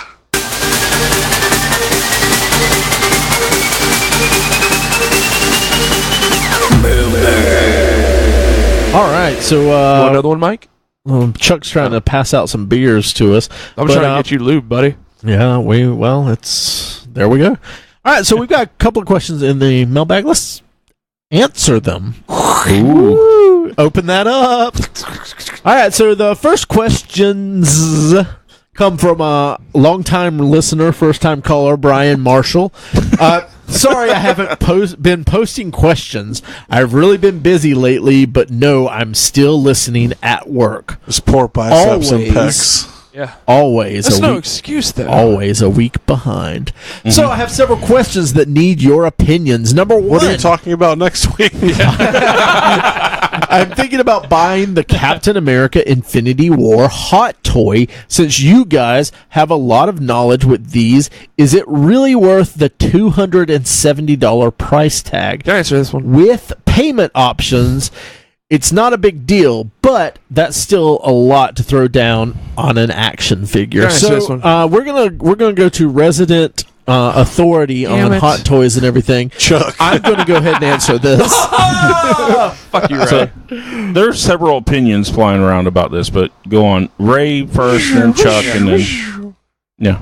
I'm a person that if I'm going to buy anything that's like a statue of a figure when I was a kid, whenever, I don't want the weird one-off one before I have the classic one. So I would buy this one if I had all the other Infinity War ones, but I wouldn't be interested in this one unless I already had a classic Captain America. Well, the Infinity War ones aren't out yet. Well, I know. I'm saying. Okay. Chuck, drop some knowledge bombs on How do us. Legos work, Chuck? Fuck you! I saw about that. I'm gonna look for that episode. My thing is, it was told to me, if you like the character, if you love the character, doesn't matter. Set it if you free. love Captain America, go for it. And this is also probably the last time you're going to get a Chris Evans likeness. Nope. Possible. Are they going to do one for 4? Oh, yeah. Oh, Okay, absolutely. but you're getting the bearded, the extra stuff. $270 might seem a little steep, but at the same time, bro, you're an adult. You have a job. Payment plans can work. And if you like the figure enough, buy it. That's what I did with my Doctor Strange. And I love the thing. Stare at it every night for hours on end. All right. Mike, your thoughts? I feel it's a very subjective purchase. There are many things that cost $270 that I feel I will never pay that amount of money for. True. And I feel many people feel the same way about it. If you look at the actual pieces parts, it doesn't look like $270, but the amount of attention to detail and effort that went in to create this figure, and to me, it's like owning a piece of the movie. It's like It's like somehow being able to participate or just being able to relive that moment in front of your eyes with the figure. To me, and that detail and everything, I feel it's worth it. Yeah. But, like I said, it's all subjective. Once I bought my first one, it was kind of floodgates for me. I've somewhat slowed recently, but I think TJ was the same way. Nathan and Chuck not so much, but to each his own. So they felt that the purchases they made were worth it. So it just depends on what Captain America is worth to you. Yep. Yeah, I agree with pretty much everything everybody said so far. If it's a character you like and it's the design that you like and it's from a franchise you like, go for it. If 270 is too much for that, though, there's always the Mezco 1/12 scale stuff. Good call. That's around a third of the price. It's half the size, but it's they're very good figures. They have cloth uniforms as well and stuff like that. You could be very happy there. I don't know. For me, it's like Mike said. It's like having a piece of that history or that movie right there in front of you. Moment. Yeah. So I've got around 100 different 1/6 figures right now. Yeah, we had that conversation earlier being rated. The one thing I would say on it is buy it. If you don't like it, sit on it. You can flip it later. Yeah, you can. Yeah, that's true. Not if it's been up his butt, though. Exactly. But, just the attention to detail alone on some of these figures, I can see where the price point is high. Like my Doctor Strange wasn't 270, but I can get it's. These things are finely crafted for the most part. What was your Doctor Strange price originally? $245. You did retail on it because you did payments, right? Yeah, I did it straight through Sideshow. Yeah. So yours was about $250, I think it was. I think after everything, it was about $250. So like $20 more, but it came with a lot. But the amount of detail, the stitch work on that thing alone. The Captain America one seems like it's coming with a decent amount of stuff. It is. There's two secret weapons, right? Or one of them's no, they're revealed? both the spears. Yeah. Oh, they're both spears. Okay. Yeah, but it's just the amount, the attention to detail and everything just looks amazing. It's a pretty rad design with the black. This is the black suit, right? No, this is the Infinity War one. The Star Wars. Yeah, no, all right, fuck that one. I wanted that black one. That one off. That's the other thing. I kind of canceled my Infinity War version.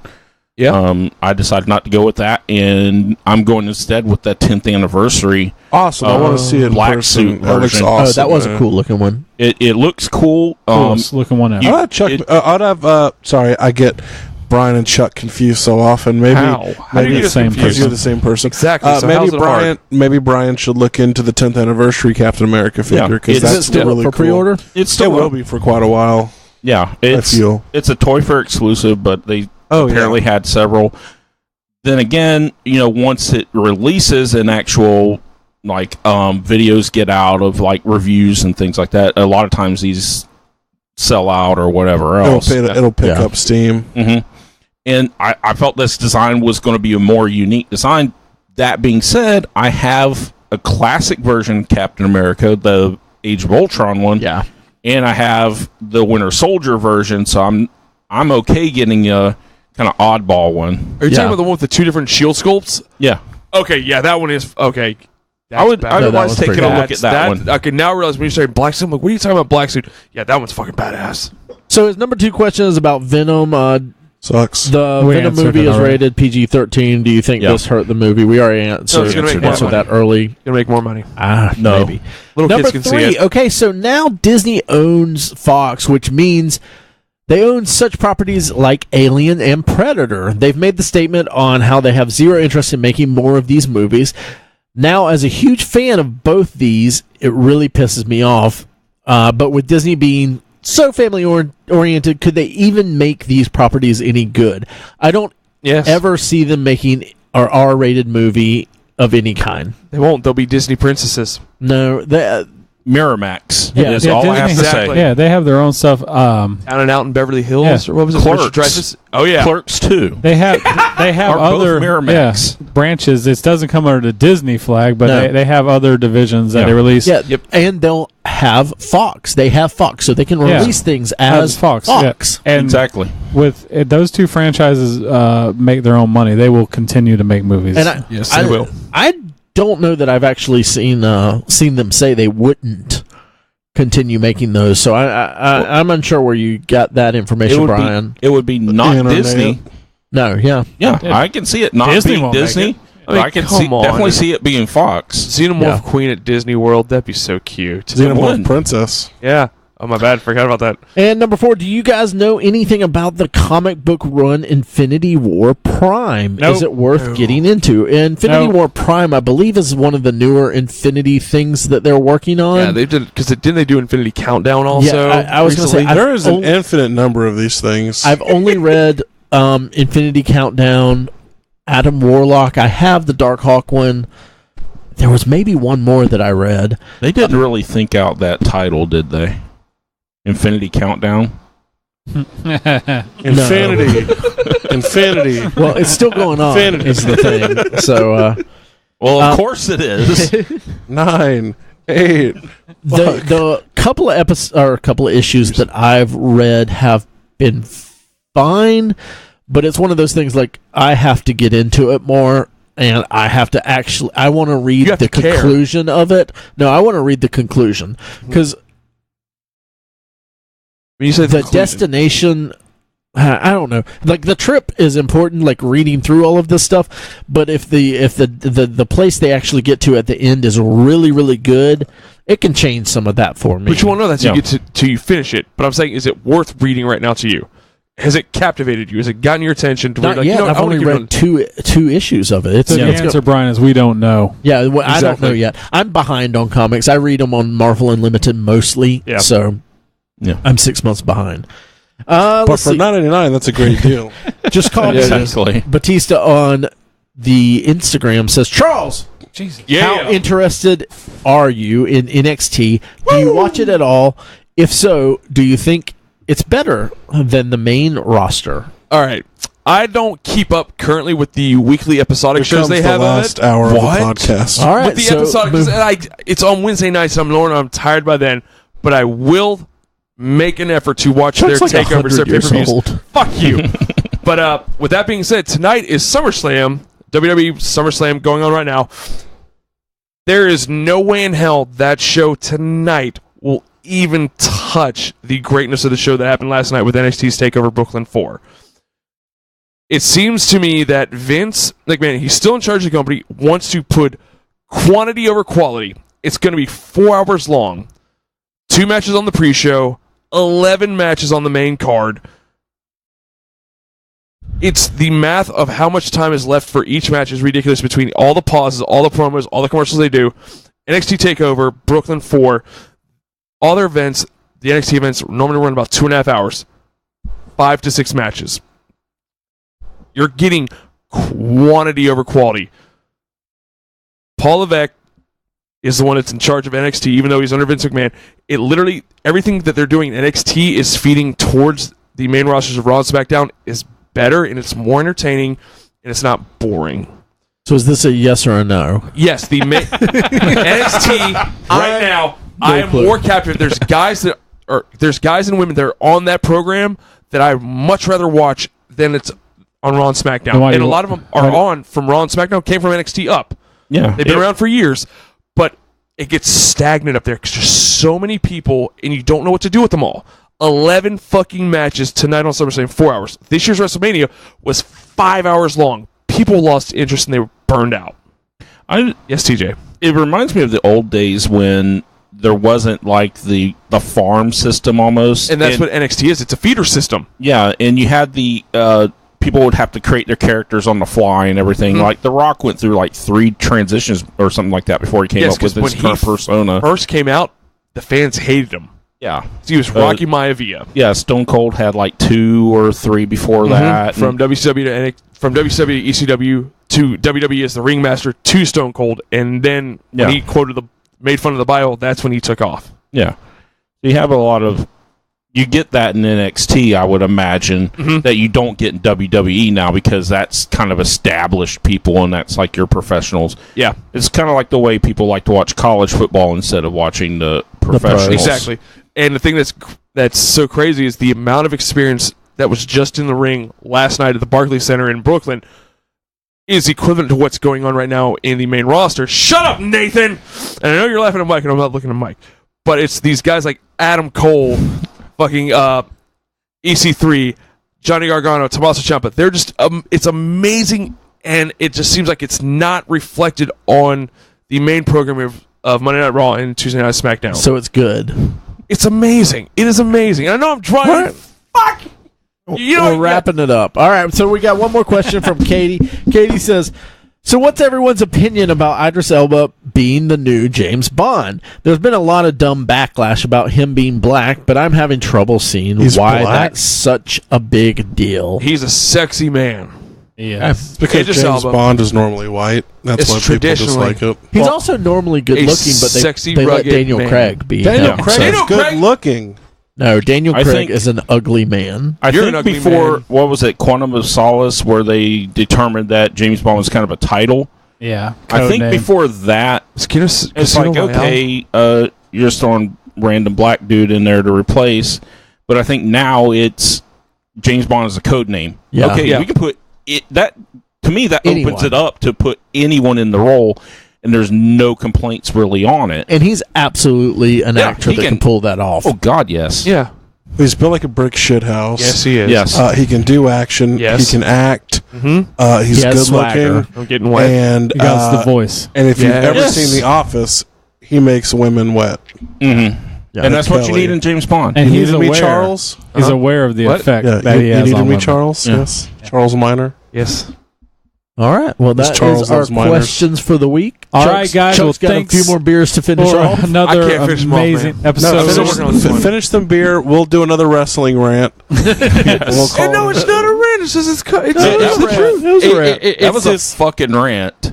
Tommaso Ciampa 4 was fucking amazing. Last Man Standing. I love those two guys. It's the fact that it's just like this mushmouth ejaculation of wrestling. It's just like, and Takahiro came through and he wrestled and it was amazing. It was amazing. And then there's so much energy. There's so much energy. It's been going on for a year with these two. How they've done the slow burn. Okay, guys, let's thank you very much. How does wrestling work?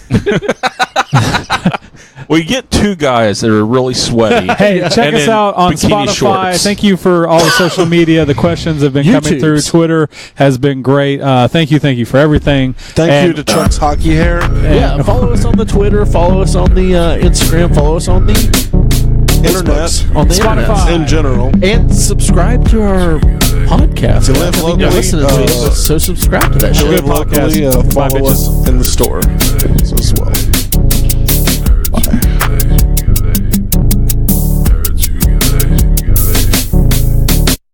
Nerds Who Get Laid Sometimes is recorded at the illustrious Big Brown Record Town Studios in beautiful downtown Lake City. Episodes are published each Monday on iTunes, Stitcher, Podbean, and Google Play. You can like us on Facebook at facebook.com/Nerds Who Get Laid. We're at Nerds Who Get Laid on Twitter and Instagram. We're part of the Geeks World Wide podcast network. You can find reviews and articles we write at thegww.com. We're also part of the Modest Pod podcast network. We're on FloridaGeekscene.com and also WeBeGeeksPC.com. Please subscribe, rate, and review us on iTunes, Stitcher Radio, and Podbean. You can also check out the show notes for links about things we talked about in this episode. Thanks so much.